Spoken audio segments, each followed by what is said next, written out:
Death Wish is not a revenge movie. It's not.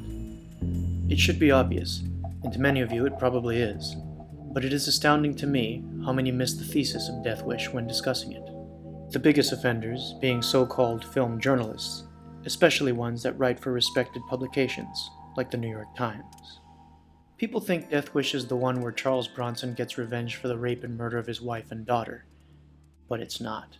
These individuals are thinking of one of the 4 sequels which were released a near decade after the original.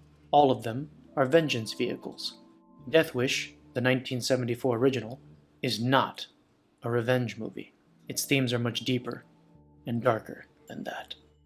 Retribution for the murder and rape is neither sought nor gained. Bronson's character never finds Jeff Goldblum and company, nor does he go looking for them.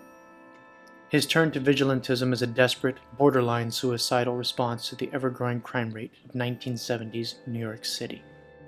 For a movie that is often incorrectly described as a meat-headed action fest, it's actually rather frightening. In fact, look at the adverts for when the film was released. It was practically billed as a horror movie.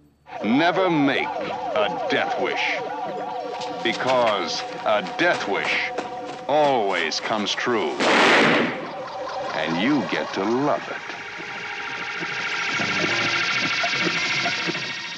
That is in stark contrast to its sequel trailer. Bronson is the only punishment. Death Wish 2, he's doing it for you.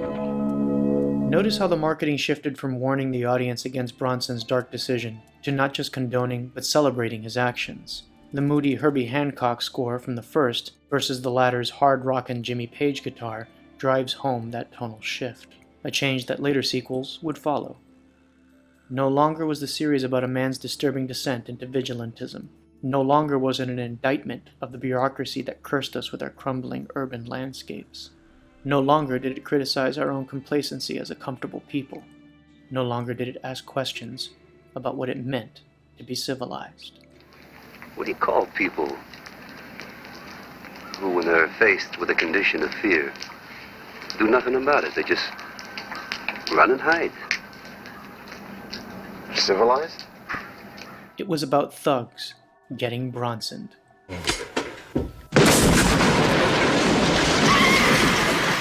The attitudes of these 4 sequels, particularly the second and third, have shaped the legacy of not only the series, but also the original Death Wish itself.